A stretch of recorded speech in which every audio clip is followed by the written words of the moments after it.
Olá, irmãos. Saúdo cada um de vocês com a graça e a paz de nosso Senhor Jesus Cristo. Amém? Bem, meu nome é Miriam Anita e eu estou aqui só para compartilhar com os irmãos aquilo que eu entendi do texto escrito pelo pastor Marcelo Petrucci e que está no Manancial. Este texto chama-se Cuidado com as Janelas de Sua Alma. E o Manancial é uma publicação de meditações diárias da União Feminina Missionária Batista do Brasil. Então, não fui eu quem escrevi o texto, foi o pastor Marcelo Petrucci, e eu só vou compartilhar aquilo que eu entendi. Então, isto dito, bem explicado, podemos começar orando. Senhor Jesus, em teu nome pedimos que tu nos ensines a importância de cuidarmos daquilo que nós olhamos. Ó Pai, que nós possamos colocar em prática. Tem misericórdia de nós, perdoa-nos. Em teu nome, Jesus, é que fazemos essa oração. Amém. Bom, o nosso texto, então, é capítulo 31, versículos de 1 ao 12. E diz assim, ó, que Deus me pese numa balança justa. Eu jurei que os meus olhos não haveriam de cobiçar uma virgem. Se eu tivesse quebrado o juramento, que recompensa Deus me daria? E como é que lá dos céus o Todo-Poderoso me abençoaria? Pois Deus manda a infelicidade e a desgraça para aqueles que só fazem o mal. Deus sabe tudo que eu faço e Ele vê cada passo que eu dou. Juro que não tenho sido falso e que nunca procurei enganar os outros. Que Deus me pese numa balança justa e Ele ficará convencido de que eu sou inocente. Se por acaso me desviei do caminho certo, se meu coração foi levado pela cobiça dos olhos, se pequei, ficando com qualquer coisa que pertence a outra pessoa, então que os outros comam o que eu semeei, ou que as minhas plantações sejam destruídas. Se o meu coração alguma vez foi seduzido pela mulher do meu vizinho, se fiquei escondido espiando a porta da casa dela, então que a minha mulher se torne escrava de outro, e que outros durmam com ela. Se eu tivesse cometido esse crime horrível, o tribunal deveria me condenar. Esse pecado seria como um incêndio terrível, infernal, que destruiria tudo o que eu tenho. Amém? Bem, o nosso versículo base é o versículo 1, tá bom? E assim, fiz uma aliança com meus olhos, como, pois, os fixaria eu numa donzela? Então, o pastor Petrucci, ele atribui aqui ao jornalista francês Jean-Baptiste Alphonse Carr esta frase, que os olhos são as janelas da alma. Mas, só por curiosidade, né? Há controvérsias, tem gente que diz que esta frase foi de Leonardo da Vinci, mas isso não tem tanta importância. O importante é que realmente os olhos retratam aquilo que a gente tem no nosso interior, né? Então, os olhos têm a propriedade de ser a entrada do mundo para a nossa mente. Através deles, nós conseguimos perceber o mundo à nossa volta. Então, obviamente, se nós colocarmos os nossos olhos, se nós olharmos para coisas que não nos edificam, é assim que nós vamos perceber o mundo.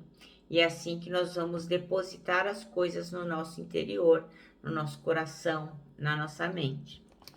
Então, às vezes, o que os olhos apreendem pode ser bom e trazer bênção, mas às vezes pode ser danoso e trazer maldição. Por isso, precisamos tomar cuidado com as janelas da nossa alma. Então, nós temos que tomar muito cuidado. Eu imagino que naquela época de Jó, não era tão difícil quanto é hoje, né? Porque naquela época, o que o Jó tinha para olhar, assim, de mais grave, talvez fossem as mulheres. E no caso aqui deste primeiro versículo, talvez ele se referisse aí aos cultos, né? Aquelas prostitutas cultuais, aquelas pessoas dos templos, sei lá, pagãos, enfim. Então ele fala que ele fez um acordo com os olhos dele para ele não ficar olhando coisa que não deve. Mas nós hoje, nós podemos olhar tantas coisas. Nós podemos olhar a internet, que tem pornografia, E tem pornografia pesada, né? Que ninguém nunca vai saber que a gente está olhando, exceto Deus. Então tem muitas pessoas, homens e mulheres, que passam madrugadas, né, assistindo pornografia na internet. Tem pessoas que são viciadas nisso. E como que elas se viciam? Através dos olhos. Outras aplicam a maior parte do seu tempo na televisão, né? Às vezes não é pornografia, mas aquele noticiário que deixa todo mundo de baixo astral, onde você só vê a imprensa marrom, né? Que a gente diz muito sangue, muita desgraça, muito ódio. Ou então aquelas novelas que levam a gente a torcer, ou filmes mesmo, né? Desenhos que levam a gente a torcer pelo bandido, pelo adúltero, pela mulher má, pelo homem mau. Então a gente vai olhando as coisas e não vai percebendo como isso vai nos transformando, né? Tem hora que você tá vendo uma coisa e fala, nossa, mas que raiva aquilo. Então você vai te causando sentimentos internos que não edificam de forma alguma. Então nós temos que ter cuidado com aquilo que a gente lê, com aquilo que a gente assiste, aquilo que a gente digita, né? Porque não é só o que a gente vê, mas também aquilo que a gente escreve. Por quê? Porque é através dos olhos que nós temos contato com todas essas coisas. Então nós temos que ficar muito atentos, procurar depositar os nossos olhos, a nossa atenção, o nosso olhar em coisas que nos edifiquem, né?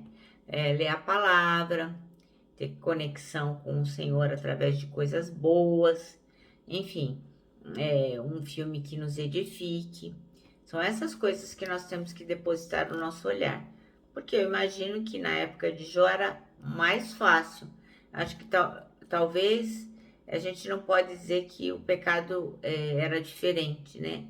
Mas eu acho que nós temos mais opções para nos contaminar.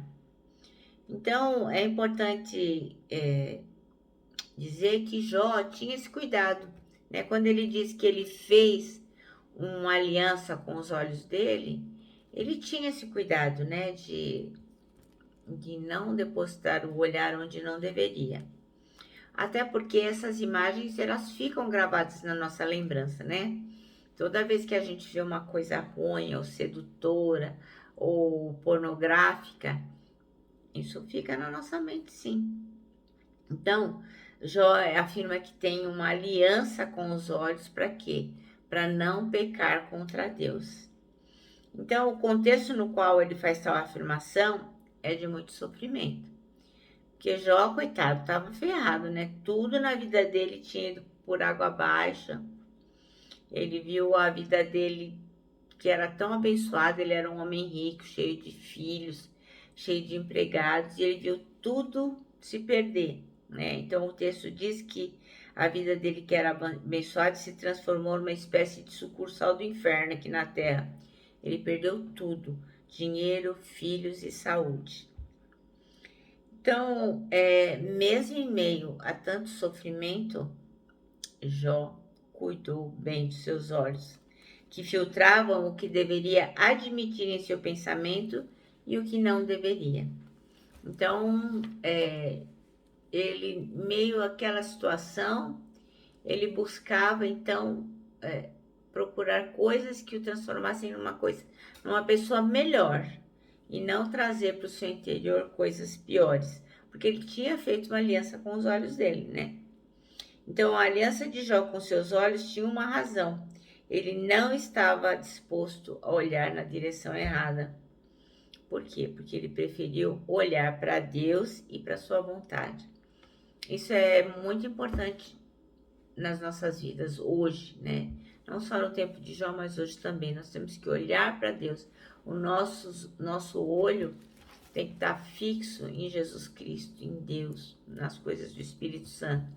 Até porque lá em Mateus diz, né, que se o nosso olho for bom, todo o nosso ser vai ser bom. Então, quando você olha para a tentação e deixa essa tentação entrar pela janela da alma, aí você se torna vulnerável para o pecado. Então, isso aí é uma escolha, né? Você não é obrigada a olhar. Isso é uma escolha. Você fala, nossa, vai passar uma novela lá das 8 horas que trata de assuntos que não são pertinentes a um cristão. Mas eu escolho se eu quero assistir ou não. Eu escolho se eu vou ficar horas a fio diante da TV ou diante da internet ou olhando coisas que não agradam ao Senhor.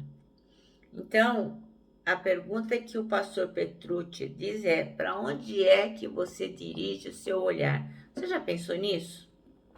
É uma coisa importante para a gente pensar. Para onde é que eu ando olhando? Porque a gente às vezes faz involuntariamente. Você nem percebe e está depositando os olhos em lugares que você não foi chamado. Então, sendo os olhos a porta de entrada daquilo que povoa a nossa mente, a sugestão é que você use o filtro adequado para impedir que ela fique suja pelo pecado. Então, se você não quer que a sua mente fique suja com as coisas do pecado, qual é o filtro adequado? É a palavra de Deus, é a oração, é a meditação, é o arrependimento, é estar conectado com o Senhor o tempo todo. Como diz o nosso pastor lá, é online com Jesus. Nosso pastor Wesley que fez uma pregação a respeito disso uma vez. Nós temos que estar conectados, temos que estar o tempo todo online com Jesus, quer dizer, na linha com Jesus. Porque com Jesus nunca vai dar ocupado, o sinal nunca vai estar ruim. Então, sim, nós temos que filtrar aquilo que nós vemos, filtrar de forma de que a gente vá colocar para dentro de nós coisas que nos edifiquem, nos transformem em pessoas melhores, que nos abençoe e abençoe também as demais pessoas. Amém? Bom, isso foi o que eu entendi. Eu termino aqui com o meu abraço fraternal, o meu abraço de ursa. E lógico, né? Com a palavra de ordem que é saudades.